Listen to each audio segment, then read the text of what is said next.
Bueno, muchísimas gracias, Antonio, a los amigos de la Fundación, los compañeros de la revista, por la invitación y sobre todo por esta jornada que como marcaba recién el compañero presentador, aporta a la toma de conciencia, ¿no?, que es de los aspectos más difíciles. Muchos ciudadanos nos preparamos para distintas actividades, para distintas tomas, pero nunca para la toma de conciencia. La toma de conciencia es vital para poder revertir las situaciones que se pueden observar, poner en palabras los problemas y actuar en conjunto con esa fortaleza que da ese conjunto para poder resolver las situaciones. El compañero presentador habló del AFCA y del viejo Confer en la ley de medios. De esa experiencia yo tomé una metodología que surgió espontáneamente, producto del desafío de poner en temas, en ejes de sociedad, los aspectos comunicacionales. Era muy difícil, habían pasado 27 años de democracia y era imposible poner esos temas en la mesa familiar o en el ámbito del trabajo, en el estudio, por supuesto en la legislatura. Entonces echamos mano a un recurso que fue la de foros, en donde recorriendo distintos lugares del país se escucharon las propuestas a favor y en contra de distintos aspectos de un articulado ampliado de lo que después terminó siendo la ley 26.522. Pero la construcción fue colectiva, se escuchó mucho, y en escuchar aparecen los aspectos que en algunas instancias se consideran, pero que quizá no se profundizan o que no tienen el respaldo en el texto. Hay una buena intención, pero que hay un texto que con un punto, una coma mal puesta, transita en otra dirección. Entonces, en el debate, en el foro, en el ida y vuelta con los distintos sectores de la ciudadanía, no solo se corrige semánticamente el texto para cumplir el objetivo y llegar a buen puerto, sino que se van considerando aspectos que merecen tratamiento lateral al objeto que se ha convocado. Entonces, de esos foros, que al principio sirvieron para ridiculizarnos, después los Wikipedia dicen, ¿cómo va a salir la ley de medios si están discutiendo en Ushuaia 80 personas? Bueno, precisamente esas 80 personas de Ushuaia, las 500 personas de Córdoba, los miles de ciudadanos en Chaco y en Misiones, le dieron sustento a la ley.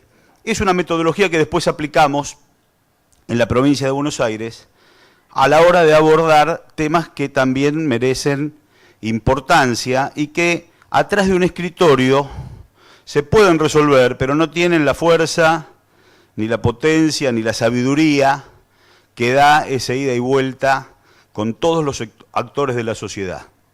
La sociedad desde distinto lugar aporta, los aportes que coinciden con la posición filosófica de quien está impulsando ese trabajo se incorporan, y los que están en las antípodas de esa posición filosófica los tienen legisladores de la oposición para poder esgrimir un debate edificante en diputados, en senadores, que fortalece la idea y fortalece la sociedad.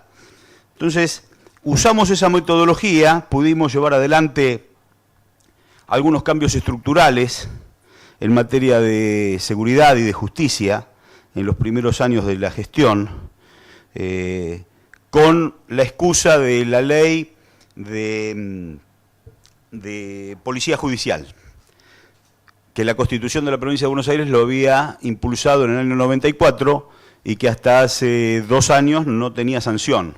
Entonces, con la discusión de policía judicial, también en foros, en las 8 secciones electorales que tiene nuestra provincia, se recibieron aportes para que no solo pudiera salir por unidad y por la unidad de todos los bloques en ambas cámaras la ley de policía judicial, sino que surgió Autonomía de la defensa como otra propuesta, dado que Policía Judicial iba a estar en cabeza de la Procuración no podía dar instrucciones a fiscales y a defensores al mismo tiempo, por eso la defensa tenía que ser autónoma, se avanzó en esa ley, se avanzó en la ley de la Secretaría de Jury y de Enjuiciamiento, también como propuestas de los foros, el mecanismo de prevención de la tortura, en juicio por jurados, un abanico de leyes en materia de seguridad democrática que se sancionaron todas con unidad de concepción, con políticas de Estado, con todos los bloques alzando la mano y aportando lo suyo, pero después de escuchar a la ciudadanía. Es en esa dirección donde también nos planteamos las políticas de medio ambiente. Y también hicimos foros al respecto, que escuchando las realidades de una provincia tan amplia como la nuestra, tan grande, tan distinta en sus regiones, con por supuesto un conurbano que tiene problemas estructurales de hacinamiento y con un interior que también padece otras instancias, escuchamos a todos los sectores y pudimos avanzar en un paquete de leyes presentadas, algunas ya se han convertido en ley, otras tienen media sanción, otras tienen dictámenes favorables de comisión, y nosotros tenemos la expectativa que de este paquete de 19 leyes de medio ambiente, las cuales hemos construido de esta forma colectiva a partir de los foros, tengamos la oportunidad de ser sancionadas, de tener la ley y de poder avanzar en esa dirección. Yo voy a ser sintético, hemos traído, ahí lo vamos a ver, ¿no es cierto?, un Power con esta propuesta, es una plataforma de soberanía ambiental en la provincia de Buenos Aires. Nosotros, antes de ir a esa, paso un aviso de otra construcción de este mismo formato, 25 foros en las 25 regiones educativas que hicimos en la provincia de Buenos Aires, que vamos a presentar en breve, a partir del 17 de noviembre, junto con el gobernador, vamos a presentar 8 leyes que también en esos foros fueron construidas por distintos sectores de la ciudadanía. Nosotros tenemos un problema serio, y todo el mundo lo sabe, los febreros y los marzos, cuando el inicio de clases. Y precisamente para atacar de fondo el problema que siempre hay una falta de inversión en materia educativa, nunca se puede llegar a los objetivos racionales, hemos planteado en el debate el objetivo de llegar a la ley de financiamiento educativo. Entonces vamos a plantear la ley de financiamiento educativo para llegar al 6,5% de la inversión pública en el 2019. Volvemos a la vieja lógica del general. Nosotros somos peronistas, algunos de los compañeros que tenemos esta oportunidad de aportar de institucionalidad, lo hacemos desde esa filosofía, y por eso recuperamos el concepto de plan quinquenal del general Perón, para trabajar en políticas de Estado. Y el objetivo de la ley de financiamiento educativo tiene un anclaje en un cambio de matriz productiva de nuestra provincia. Siguiendo al Papa Francisco, que las políticas de seguridad no pueden estar descolgadas por fuera de la integración y de la inclusión, entendemos que es la educación un ámbito central en donde hacer el aporte de la inversión del Estado para después ahorrar los problemas que tenemos habitualmente, que sabemos, que padecemos, pero que son la consecuencia de algunas políticas desaprensivas o políticas que no se han llevado a cabo en tiempo y forma. Entonces después atacamos las consecuencias, pero nunca atacamos las causas. Estas leyes se promueven atacar las causas. Entonces, ¿de dónde vamos a sacar el dinero para ese plan quinquenal de financiamiento educativo y llegar en el 2019 al 6,5% de inversión? En la discusión de los foros surgió que hay que hacer una transformación de la matriz productiva de la provincia. Entonces, nuestra provincia de Buenos Aires tiene unidades productivas pequeñas en todas nuestras regiones. No es lo mismo 50 hectáreas de Pergamino que 250 hectáreas en Carmen de Patagones, pero esas unidades productivas pequeñas se da un uso desde hace un tiempo que el propietario alquila esas hectáreas a pools de siembra. Entonces nosotros observamos en la primera ley que la provincia de Buenos Aires, desde el Banco Provincia, tiene que facilitarle la tarea a ese productor, asistiéndolo con el gasoil y con el fertilizante, para que lleve adelante su propia producción de su propio campo. Y con esa oportunidad, quizás no solamente vaya al cultivo de soja, sino que puede ir al sorgo, al maíz, al trigo, que la provincia de Buenos Aires también necesita. Pero es una decisión que va a tomar soberanamente el productor. Pero teniendo un Banco Provincia que le asiste con los insumos que necesita para su tarea, sabiendo que puede, muchísimas gracias, que puede devolver ese dinero, que debe devolverlo en un fondo rotatorio a 365 días. Entonces volver a la cultura del trabajo.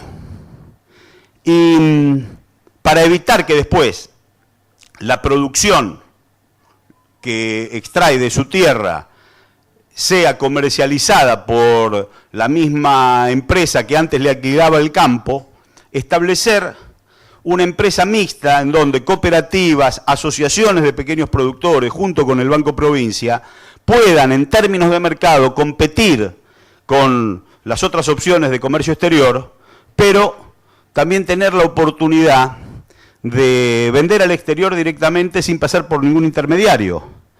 A veces la empresa cerealera que comercializa le vende a su espejo en Oriente, a su espejo chino, a su prima hermana, y esa prima hermana, empresa china, le vende a los chinos. Y se quedan con la crema del negocio que podría estar en los bolsillos de ese productor y del trabajador y en el Producto Bruto Interno de nuestra provincia. Entonces, fomento a pequeños y medianos, más una empresa mixta que tenga la oportunidad de competir. Pero ahí aparece otro grave problema que surgió de los foros, que es el control estratégico de nuestros puertos. Porque la cerealera que alquila y que comercializa también forma parte del consorcio en donde tiene todo el control de ese comercio exterior. Y muchas veces, o habitualmente, privilegia su propia producción, su propia comercialización, en detrimento de la competencia. Entonces, la ley de puertos es una ley que respeta el consorcio, pero que pone un control del Estado para poder facilitar ese comercio exterior, poder auditar que no haya evasión en el elevador, y a su vez fomentar que el buque que transporta sea un buque de bandera, como planteaba Manuel Belgrano en 1815, que la producción de nuestro país, de nuestra patria, tiene que ser transportado por los buques de bandera con trabajo registrado y también con el tributo a la economía de la Argentina. La provincia de Buenos Aires tiene el 40% del Producto Bruto Interno del país. Entonces, de esa cadena virtuosa, rápidamente se puede tabular que con las tasas y los aranceles que ya existen, en vez de ir al consorcio 16 dólares de cada 100 que se importan o se exportan, puede recaudar el Estado de la provincia de Buenos Aires ese dinero, volcarlo en la logística que se necesita para seguir creciendo, pero también volcarlo a ese crecimiento educativo que es vital para superar los problemas de educación que secularmente tenemos en la provincia. Entonces, la proyección que nosotros hacemos es que más allá de lo que después ingrese al Producto Bruto Interno y al bolsillo de los ciudadanos, producto de una mejor comercialización y de una mejor producción, en regalías portuarias, la provincia va a ser 50.000 millones de pesos año. Y la proyección para extender a 8 horas las clases del 30% de nuestros establecimientos en los próximos 5 años es de 27.000 millones de pesos precisamente en ese quinquenio. Entonces, desde ahí, desde ese recurso es que planteamos la ley de financiamiento educativo para llegar al 6,5% en los próximos 5 años, y también planteamos algunos aspectos en materia educativa que necesitan abordaje, como los institutos de formación docente. Nosotros tenemos institutos de formación docentes públicos y privados, pero donde no hay una acreditación de la formación de ese profesional que egresa de los institutos. Entonces, queremos establecer en una segunda ley una suerte de CONEAU, como es la CONEAU con las carreras universitarias, para que esos institutos docentes acrediten su formación y que el ciudadano esté con la certeza que aquel estudiante que egresa de esos institutos de formación docente tiene la capacidad para estar frente al aula. A su vez, en los centros de desarrollo regionales universitarios, que hemos ya creado más de 25, esto es un concepto, la provincia, todos sabemos, tiene ciudades en donde rápidamente los chicos que terminan sus carreras tienen que ir a los centros urbanos a estudiar carreras universitarias, o Mar del Plata, o Bahía Blanca, o el conurbano, o Capital Federal, o La Plata. Bueno, nosotros hemos articulado con intendentes y fuerzas vivas la posibilidad de reflexionar sobre qué carrera debería dictarse en esa ciudad, en ese pueblo, para que el pibe no tenga que emigrar. La cara de las mamás de los niños que terminan, o de los adolescentes que terminan el secundario, es la misma cara que tenían nuestras viejas cuando la colimba. Era la desesperanza de saber que el hijo se le iba, muchas veces el amor o el trabajo lo encuentran en otro lugar, y la no vuelta a la ciudad es un problema no solo para la familia, sino también para la ciudad. Entonces, vinculado con el aparato productivo de cada región, se articula con las 18 universidades públicas que tiene la provincia de Buenos Aires, las carreras que se puedan dictar en esas ciudades. Entonces, por ejemplo, en la cuenca del Salado, Lobos, Monte, Ranchos, General Belgrano, hay 4 carreras universitarias distintas, en 60, 70 kilómetros de distancia, 4 carreras universitarias que se vinculan con el aparato productivo de la región, no carreras tradicionales, que en muchos casos hay sedes de universidades con carreras tradicionales, derecho, económicas, las sociales, pero siempre rentadas. En este caso la universidad pública va, el alumno se inscribe, no tiene que pagar una moneda, el municipio pone la infraestructura, y entonces tenemos metalmecánica en General Belgrano, por esto de industrializar la ruralidad, o logística en Quequén, por el puerto de Quequén. La Universidad del Centro ya tiene acreditada esa carrera, la dicta en Olavarría, pero la está dictando en Quequén con más de 100 inscriptos. O en San Antonio de Areco, donde la industria hípica es muy fuerte, aras, tienen más de 200 aras en los alrededores de San Antonio de Areco. No había una carrera de formación en esa disciplina, y Zoología de La Plata acreditó técnico universitario en aras. Entonces, en San Antonio de Areco, peticeros, paseadores, incluso veterinarios, están estudiando esa carrera para que rápidamente su formación los encuentre vinculado con el aparato productivo. Y también vamos a otro proyecto de ley de estas 8, las 4 en materia productiva y las 4 en materia educativas, que surgieron de estos foros, tal cual como vamos a poder reflexionar sobre la plataforma de soberanía ambiental, que también surgió de los foros. La otra es una de orden más político. Nosotros en nuestra provincia votamos, ahora en el 2015 vamos a votar presidente, diputados nacionales, intendente, concejales. Y abajo de la lista de concejales votamos los consejeros escolares. O sea, que la potencia que tiene un distrito sobre hacia dónde va la organización institucional de esa región, de esa ciudad, o de esas ciudades que conforman un distrito, incluyen cloacas, agua, vivienda, educación, en menor medida. No hay una discusión sobre qué educación va a tener cada distrito, porque el Consejo Escolar queda subsumido en la votación de concejales. Y habitualmente, sobre todo en el conurbano, el ciudadano que no puede acceder a un lugar de expectativa en la lista de concejales termina siendo primer consejero escolar.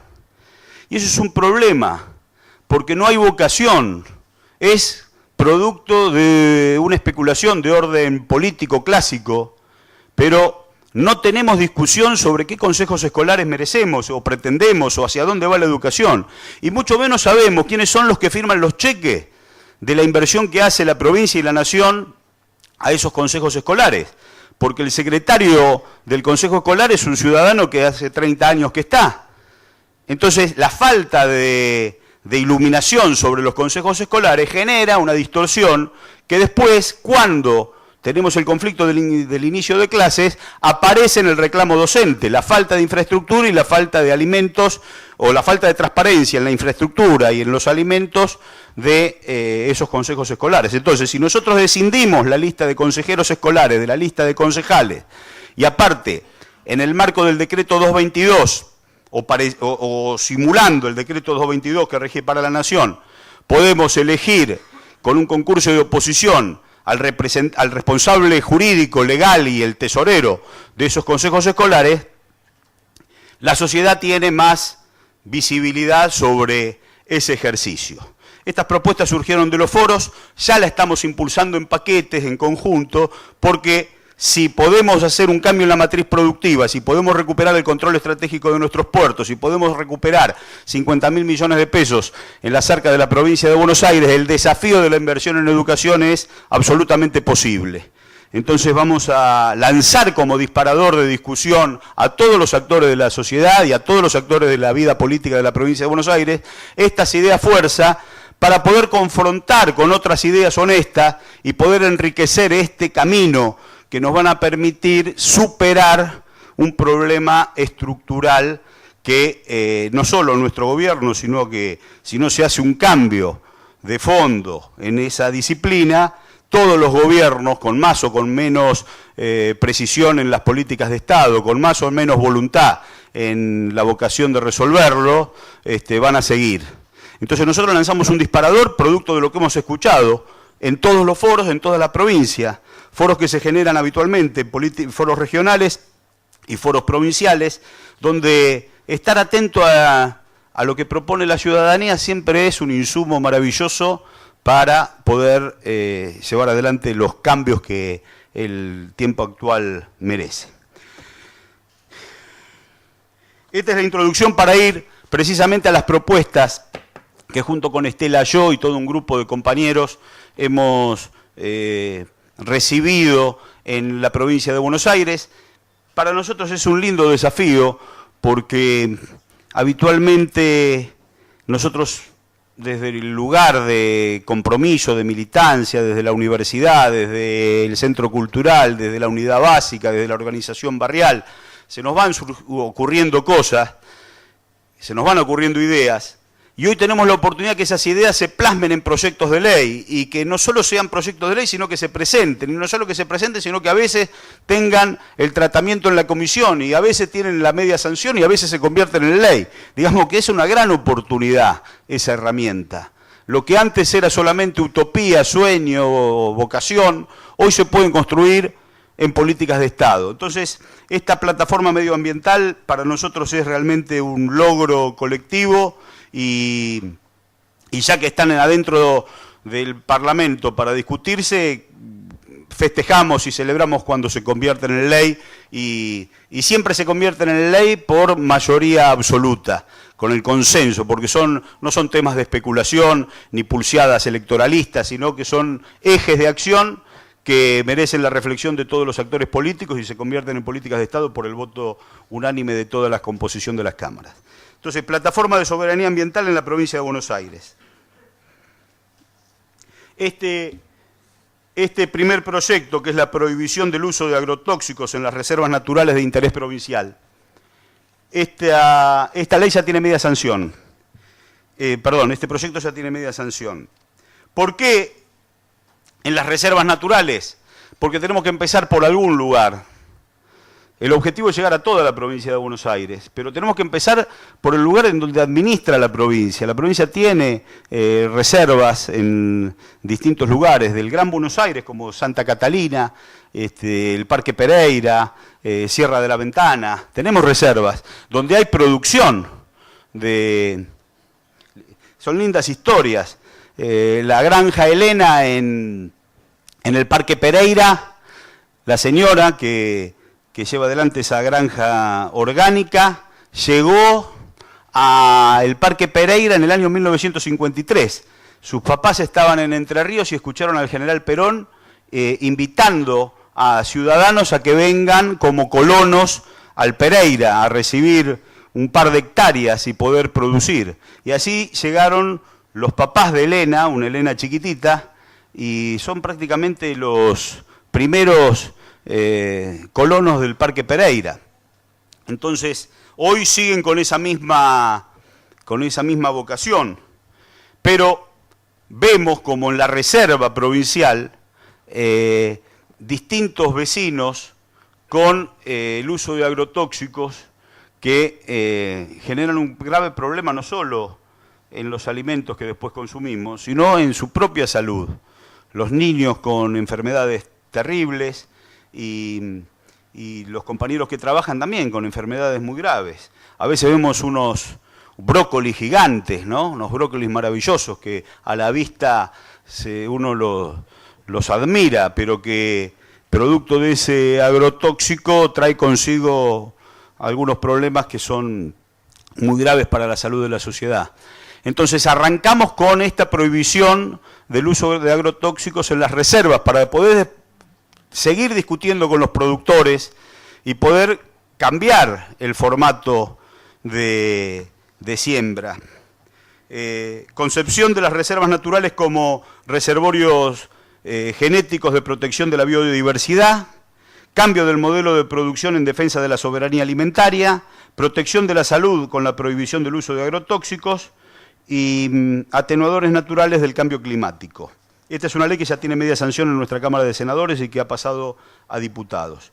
En esa misma línea, la protección del Parque Pereira y La Ola, un programa piloto del cambio del modelo de producción agrícola, vinculado con lo anterior, regulación del uso del suelo de las reservas, protección del humedal retroalimentador de los acuíferos en resguardo del agua de consumo humano. Por supuesto que ese parque con la dimensión que tiene, con el agua que recibe, ese agrotóxico degrada en la napa naturalmente y después el puelche de todo el conurbano tiene los problemas que nosotros ya sabemos. Entonces, cuidar esa napa es fundamental. Y la no invasión de los humedales, ¿no? Esto está vinculado con otras leyes que después vamos a mencionar. Lo mismo en esa misma dirección el reservorio de Santa Catalina, reparación de la contaminación provocada por el abuso del hombre, protección de la relación natural entre las especies, flora y fauna, y programa de asistencia integral y divulgación de la importancia de los humedales. Santa Catalina, aquí en el fondo de Lomas de Zamora, tiene una laguna que sirve de esclusa del agua de los alrededores y siempre hay proyectos inmobiliarios muy groseros, ¿no? Proyectos inmobiliarios que quieren ese lugar, son muchísimas hectáreas en un ámbito muy cercano a la capital federal y hay, por supuesto, ciudadanos que trabajan mucho en la protección del medio ambiente, pero es mucho lo que se ha degradado, por eso esta ley propone la protección definitiva de ese reservorio. Protección de los humedales, fundamental. El humedal, yo lo escucho a veces, lo escucho siempre a Sergio Federovisky, que él predica permanentemente en esa dirección, pero los humedales han sido producto de la especulación inmobiliaria, han sido devastados en muchos distritos. Y esto no es una cuestión, sería sonso hablar de política partidaria. Creo que tenemos que tomar conciencia todos, porque todos los actores políticos llevan adelante esas excepciones en los códigos urbanísticos y muchas de esas excepciones incluyen la construcción en humedales. Entonces el humedal es el que regula el ingreso y el egreso del agua. y construir countries o edificios sobre esos humedales es realmente una tragedia. El vuelto no es caramelo cuando viene el agua, cuando se hace desastres en esos humedales o se cambia la toponimia del paisaje.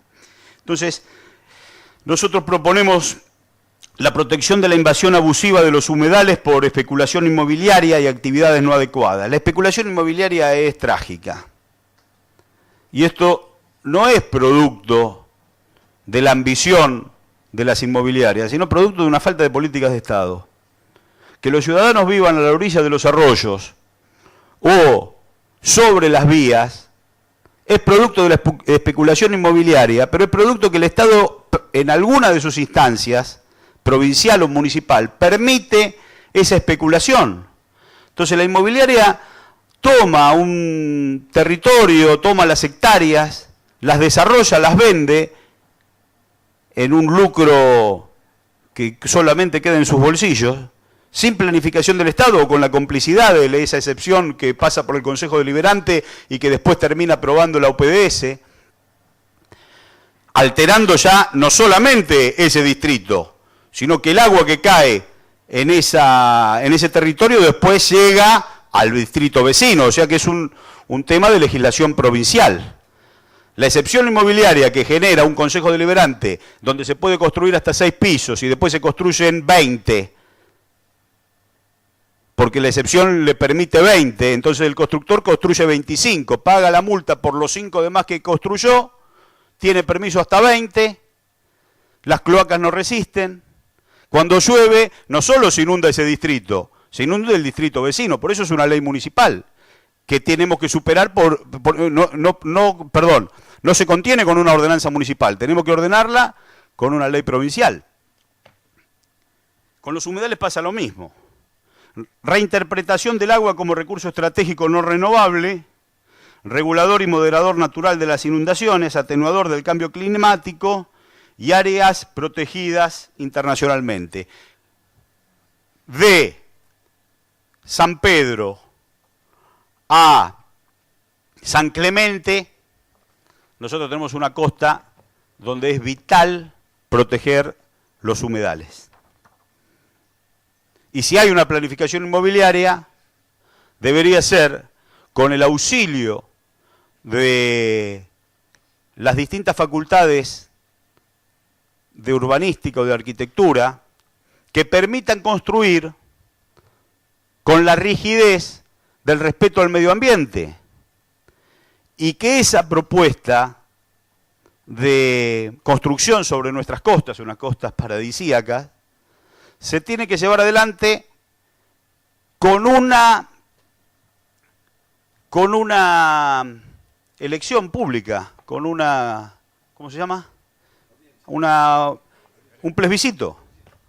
Con un plebiscito. Si nosotros decimos, lo que se puede construir es esto, en madera, por ejemplo, respetando los humedales, cloacas y agua, y se puede urbanizar, pero se puede construir esto, no hay excepción que modifique esta propuesta, y que aparte la sociedad los plebiscite en sus distritos, se me ocurre que puede haber una utilización racional de ese espacio y también una utilización racional del excedente que genere ese desarrollo, que pueda volcarse a la reconstrucción de nuestros barrios más postergados.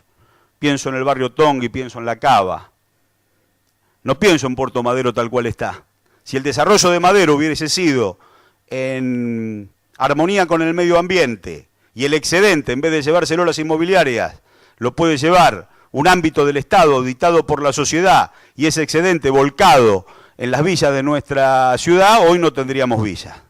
Pero si el negocio lo hacen las inmobiliarias, el Estado mira para el otro lado y le saca las excepciones, esto va a ser un círculo donde no vamos a salir nunca de esta tragedia. Y después cuando llueve, la tragedia se multiplica porque se visibiliza más toda la inequidad que hay atrás de las decisiones que se tomaron alegremente. Esta también tiene media sanción, es el 5º proyecto. La red integrada de estaciones meteorológicas locales de información redundante y alerta temprana.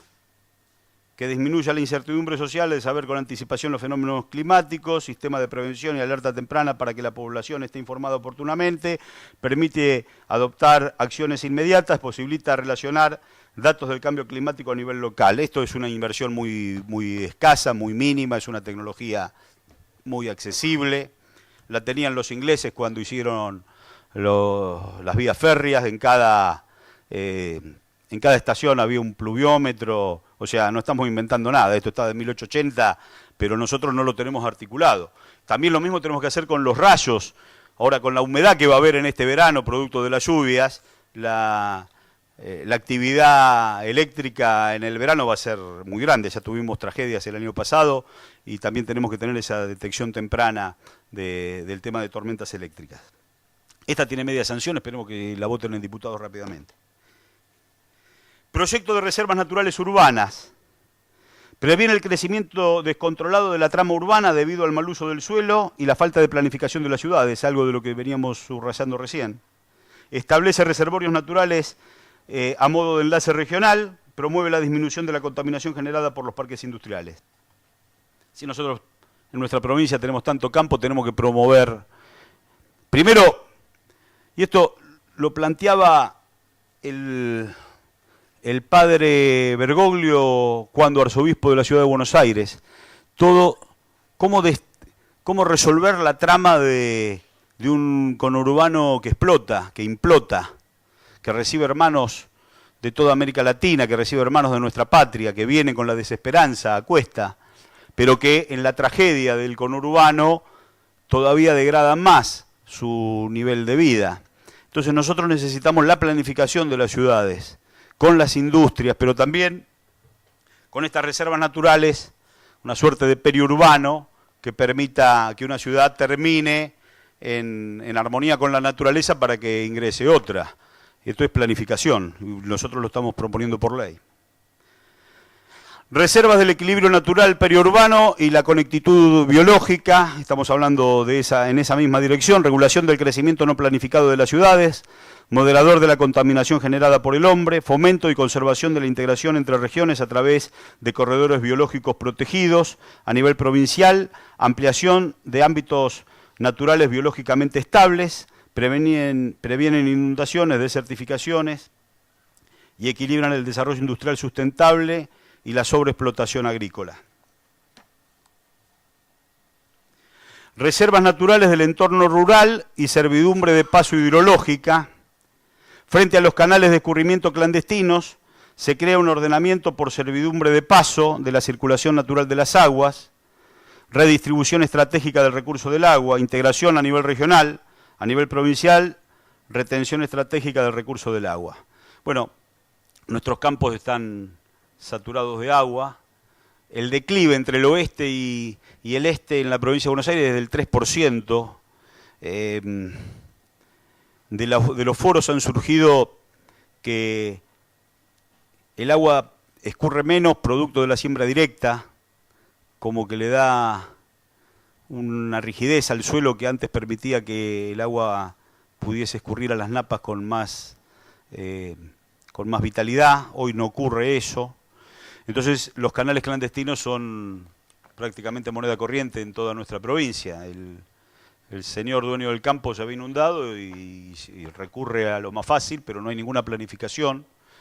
Entonces ahí queremos promover esta ley, incluso con servidumbre de paso agrícola. Eso lo tenemos también en nuestras costas. Fíjense ustedes que Lobería son 80 kilómetros de costa y tiene un solo acceso en Arenas Verdes. Después las estancias no dejan ingresar al ciudadano a la costa. Son costas casi, de hecho, privadas. Entonces, ahí también tenemos nosotros la ley de servidumbre de paso para que en distancias racionales se puedan ingresar a las costas. Esto es una ley lateral a esta que estamos promoviendo. Creación de la Administración Provincial de Reservas, Espacios y Paisajes Provinciales, en la creación de un organismo responsable unificador de los criterios de preservación y uso. El objeto es el monitoreo constante de la situación de todas las reservas de la provincia y generación de acciones directas, precisamente con esas reservas. La creación del Cuerpo Provincial de Guardaparques, es muy a la violeta la formación y la estructura que sostiene a los guardaparques, que están haciendo una gran tarea. La creación del Cuerpo Provincial de Guardaparques y la Ley Orgánica de las Incumbencias y Funcionamiento, agente de cambio social y cultural para la protección del patrimonio natural biológico, protectores con poder de policía de la reserva genética para el mantenimiento de la biodiversidad y asistentes del cambio de la matriz productiva. Todo esto que planteábamos al principio en las reservas naturales son los guardaparques los que tienen la formación y la herramienta necesaria para activarlo, para poder ordenarlo, orientarlo y controlarlo sobre todo. La gestión de los residuos de envase, esta no tiene todavía media sanción, estamos peleando en la comisión tiene un dictamen, pero nos faltan 2 dictámenes más de 2 comisiones para que se conviertan en, por lo menos el proyecto tenga media sanción.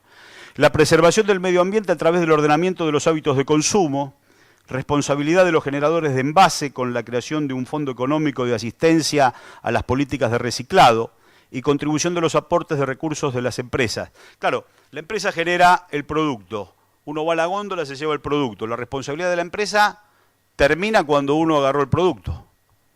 Y ese envase después es responsabilidad del Estado. Entonces nosotros decimos, bueno, si el envase lo genera la empresa tiene que tener la responsabilidad también para que ese envase no contamine y que el reciclado pueda dignificarse.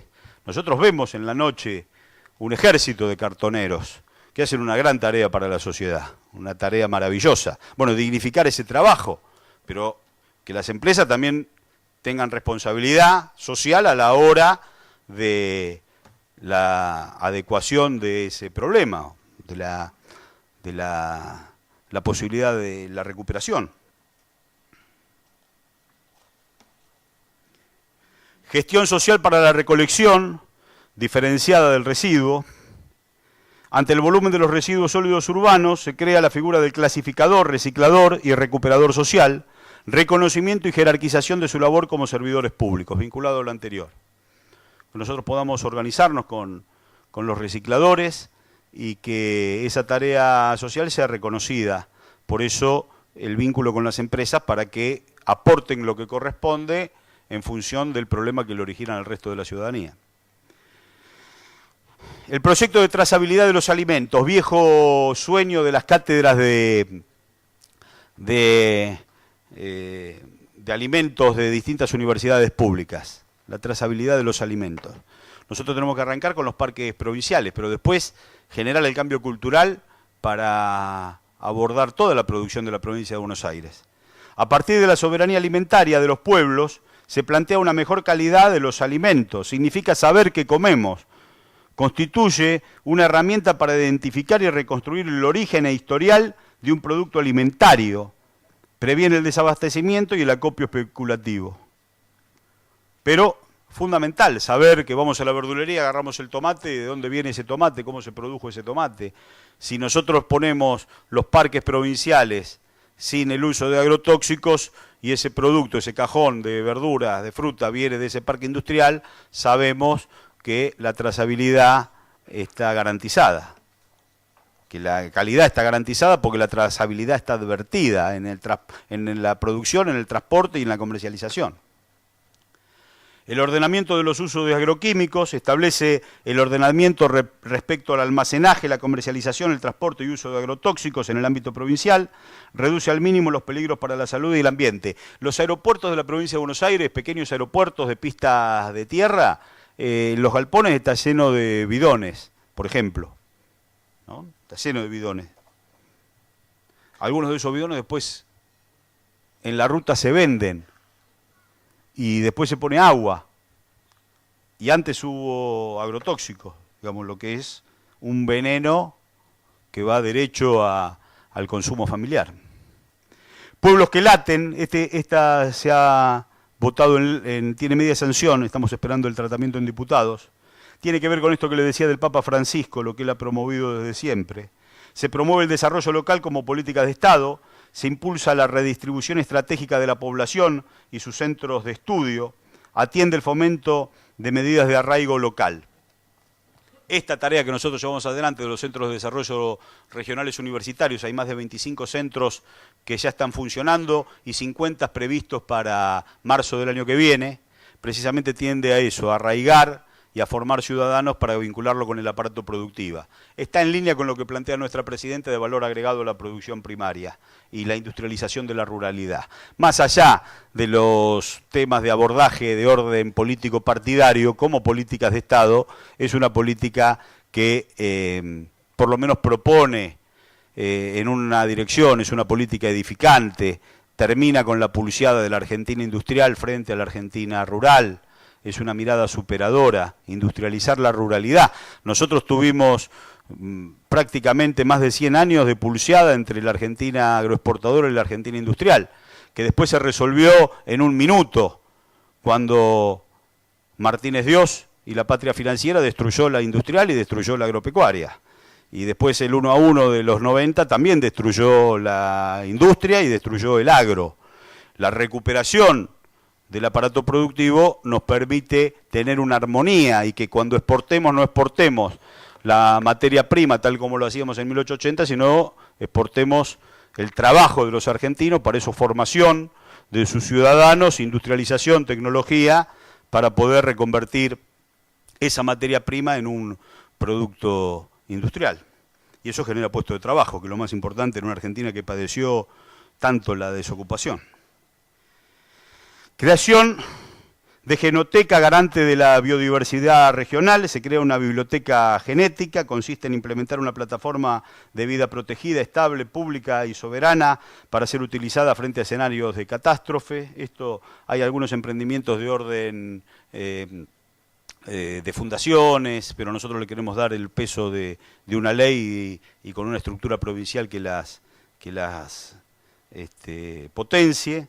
Protección de campos electromagnéticos, protege la salud de la población al establecer estándares razonables de las emisiones electromagnéticas producidas por los sistemas de transporte de energía de media y de alta tensión. Ya sabemos lo que ocurre bajo esos desarrollos. La emergencia ambiental es otro de los proyectos de ley.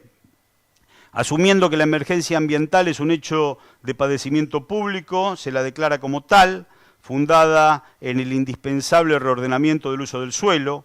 Por lo tanto, se suspende por 180 días, prorrogables por idéntico periodo, las excepciones de la normativa del uso del suelo vigente. Se crea una comisión bicameral para ese estudio. 135 distritos, 135 consejos deliberantes, 135 posibilidades de ordenanza para exceptuar el uso racional del suelo, en función o en vinculación con ese desarrollo inmobiliario, donde el Estado está para firmar después la aprobación de esa excepción. La excepción ya es una regla, vivimos de excepciones en excepciones. La excepción es de todos los espacios políticos, los consejos deliberantes la conforman todos los espacios políticos. Acá no estamos realmente, para los temas de medio ambiente, los temas de salud, los temas de política de Estado, podemos tener visiones encontradas pero honestas desde nuestra filosofía, pero no pase de factura grosero. Aquí somos todos responsables, todos los espacios políticos somos responsables. Entonces decimos, hasta dictar nuevos códigos, suspendamos por 180 días las excepciones, que se siga construyendo pero en función a la ordenanza. Vemos nosotros en nuestras ciudades, cualquier ciudad del conurbano, miramos hacia arriba y vemos cómo cambió la toponimia del paisaje. El barrio, que era barrio, que tenía hasta una canchita de fútbol, hoy está llena de edificios. Por supuesto que no hay almacenes, no hay verdulería, lo que hay son edificios gigantes. Si hace 10 años, 15 años no pasamos por una calle de nuestra infancia, hoy no la conocemos. ¿Y qué había acá? ¿Qué había en este terreno? ¿Qué casa estaba acá? ¿Quién vivía acá? Pues ya la modificación es terrible, producto de esas excepciones. Y las excepciones después alteran no solo ese distrito, sino que alteran el de los vecinos.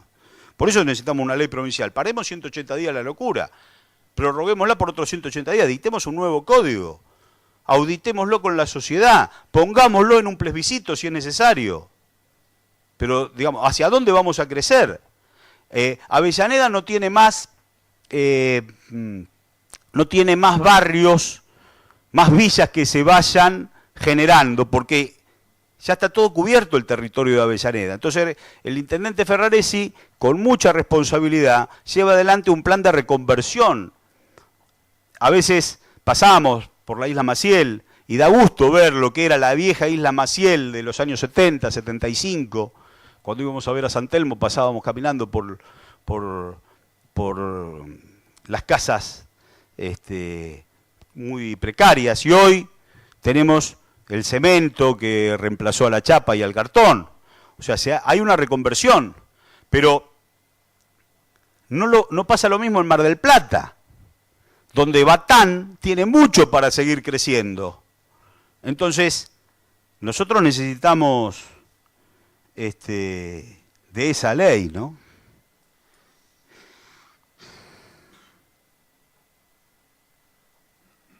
Necesitamos de esa ley para poder planificar cómo van a crecer esas ciudades en el marco de los pueblos que laten, de las otras normativas que también hemos abordado.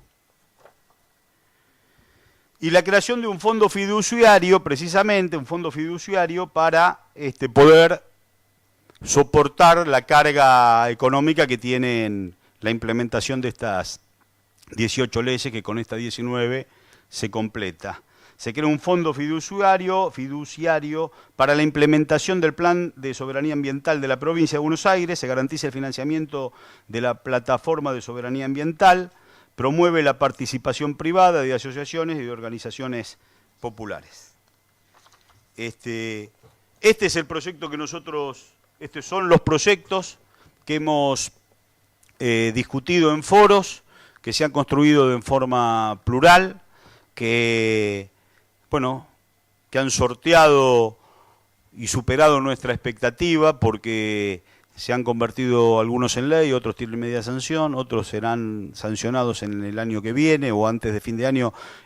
Tenemos 5 proyectos en posibilidades de tener la media sanción del Senado, pero sobre todo nos permite caminar la provincia de Buenos Aires en esa búsqueda de la toma de conciencia y de buscar adhesiones y de buscar incluso críticas para poder mejorarlos, que son también tan importantes como aquellas adhesiones. Lo que son disparadores sobre ejes de acción.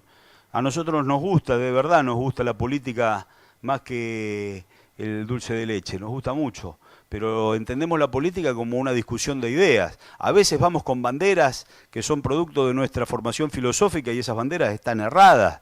No todo lo que planteamos tiene razón única, y a veces en la confrontación de la idea se puede ir mejorando o se puede cambiar, porque muchas veces partimos de prejuicios y nos enredamos con los problemas clásicos de la construcción, pero lo que encontramos como antídoto para las desviaciones tradicionales de la construcción política es precisamente la posibilidad de plantear los temas en el conjunto, de escuchar a todos los actores y de buscar los consensos para sacar las políticas de Estado. Después podemos tener múltiples diferencias y cada uno las esgrimirá como puede, con la sabiduría, la capacidad que se pueda poner sobre la mesa. Pero hay temas que son estructurales, que son de políticas de Estado y que se necesitan discutir con todos los actores de la sociedad, y no me cabe duda que tenemos más coincidencias que diferencias. Así que bueno, yo agradezco este ámbito porque es precisamente uno de esos escenarios en donde podemos lanzar estos disparadores. Son disparadores que los medios de comunicación, a mí me cuesta mucho poder plantear esto en los grandes medios de comunicación, muy difícil. Siempre aparece o el codazo, o la chicana, o la degradación, la descalificación, o la crítica, o el descontextuar una frase para que uno exprese lo que no quiere decir.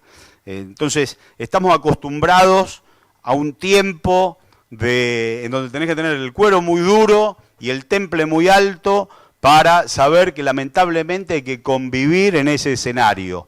Y bueno, tratar de mostrar lo mejor de cada espacio político para no caer en ese escenario en donde se nos presenta como una atracción trágica, ¿no? Como una luz en la niebla en donde todo el mundo tiene que recurrir a ese lugar. Yo cuando leo las declaraciones que digo, nunca coincido con lo que estoy leyendo. Siempre está en contra de lo que dije.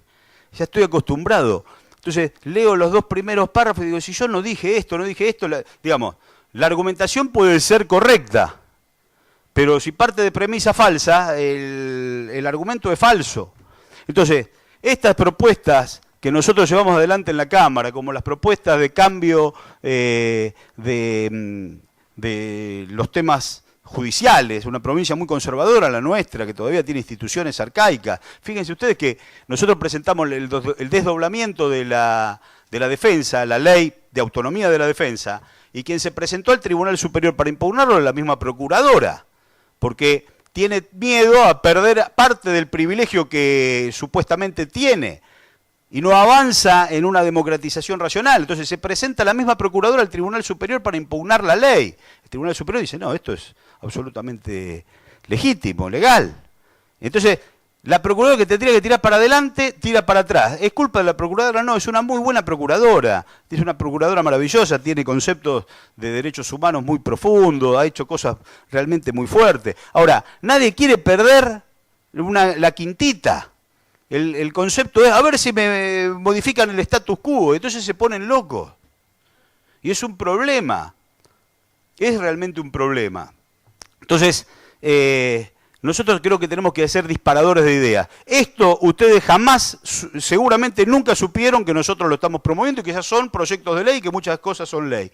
Como no se sabe nada de la democratización de la justicia, como se va a saber poco del cambio de matriz productiva para aplicar a la urgencia que tenemos nosotros en educación y poder revertir una situación estructural que nos llena de preocupación, porque después cuando vienen las elecciones aparecen las recomendaciones de mano dura, de baja de imputabilidad y demás, se atacan las causas de la inseguridad, se atacan las consecuencias de la inseguridad, pero no se atacan nunca las causas. Entonces, con la palabra de Francisco en el corazón, con las instrucciones de nuestra presidenta, tratar de llevar adelante políticas de seguridad que antes transiten por la integración y por la inclusión y que den igualdad de oportunidades para después abordar los temas con responsabilidad. Muchísimas gracias, Antonio, muchísimas gracias a la Fundación, a la revista, y que sea una jornada edificante donde los podamos llevar resortes de acción para poder volcar en políticas públicas.